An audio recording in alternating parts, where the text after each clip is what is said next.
This recipe is available in Marathi as well as English. For English, refer description below a video to see the ingredients and procedure to follow. Thank you.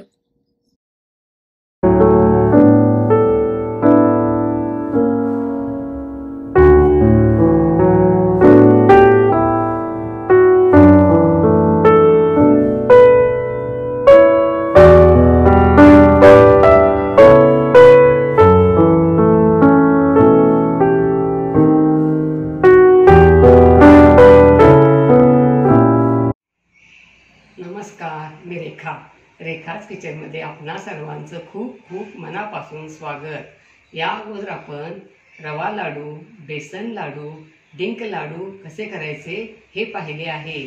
तर आज आपण करायला एकदम सोपा आणि पटकन होणारा आणि भरपूर लोह आणि आयर्न असलेला गूळ आणि शेंगदाणे वापरून शेंगदाण्याचा रुचकर लाडू कसा करायचा हे पाहणार आहोत।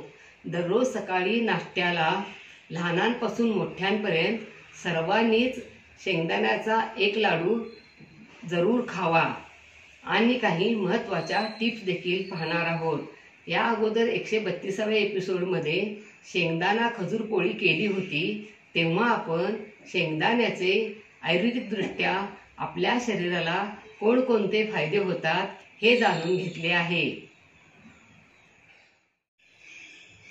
चला तर आपण आता महत्त्वाच्या टिप्स पाहूया। प्रथम शेंगदाणे गॅसची फ्लेम स्लो ठेवून शेंगदाणे खमंग भाजून घेणे। नंतर ड्रायफ्रूट्स म्हणजे सुकामेवा भाजून घेणे। थंड झाल्यावर सालं काढून किंवा सालं नाही काढली तरी चालते। नंतर सुकामेवा शेंगदाणे मिक्सरवर जाडसर कूट करणे। नंतर गूळ पावडर घेणे किंवा गूळ किसून घेणे। गूळ शेंगदाणे कूट मिक्सरवर फिरवून घेणे। असे मिक्सरवर फिरवून घेतल्यामुळे काय होते तर शेंगदाण्याला तेल सुटते आणि त्यामध्ये गूळ एकजीव होतो आणि लाडू मऊसूत होतो, चांगले वळता येतात। कधी कधी मुलं ड्रायफ्रुट्स खायला नाही म्हणतात, अशा वेळी शेंगदाणा लाडूमध्ये ड्रायफ्रुट्स घालून लाडू करून दिले तर मुलं आवडीने खातील। लाडू जर वळता येत नसतील तर त्यामध्ये थोडं साजूक तूप घालणे। मिक्सरचे भांडे स्वच्छ आणि कोरडे घेणे।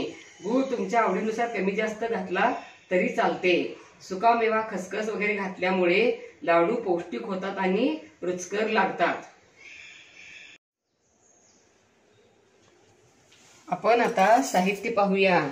मेजरमेंटच्या कपानं 2 कप शेंगदाणे, 1.5 कप किसून घेतलेला गूळ म्हणजेच ही गूळ पावडर मी वापरली आहे। गूळ पावडर आपण या अगोदर कशी करायची हे पाहिले आहे। 1 टेबलस्पून भाजलेली खसखस, काजू, बदाम, पिस्ता भाजून त्याचं जाडसर केलेलं कूट।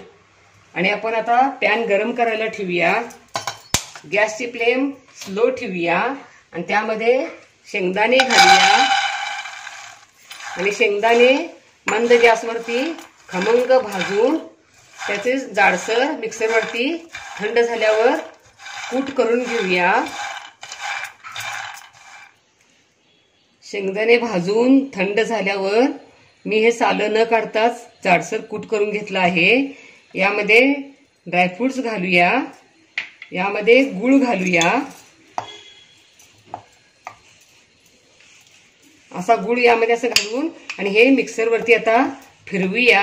असं करून फिरवल्यामुळे गूळ त्यामध्ये एकजीव होतो आणि लाडू छान लागतात आणि रुचकर देखील होतात आणि मऊसूत होतात। शेंगदाण्याच्या कुटात गूळ घालून मिक्सरवरती फिरवून झालं बघा। गूळ कसा एकजीव झाला आहे। यामध्ये खसखस घालूया आणि मिक्स करूया।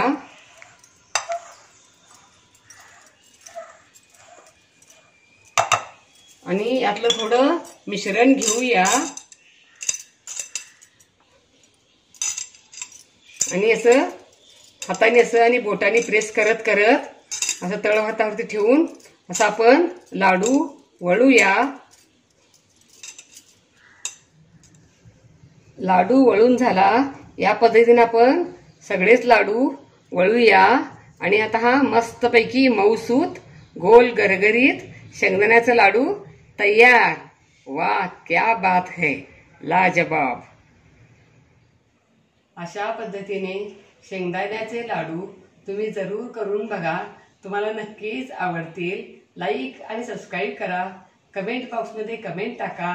पुन्हा असेच भेटत राहू नवीन नवीन वेगवेगळ्या आणि छान छान रेसिपी घेऊन महत्त्वाच्या टिप्ससह. धन्यवाद. मस्त खा आणि स्वस्थ रहा आणि आपले आरोग्य उत्तम ठेवा. Don't forget to like, share, comment and subscribe. Hit the notification bell ting to get the notifications whenever we upload the new video. Stay tuned for healthy, homemade and tasty recipes every week. Thank you.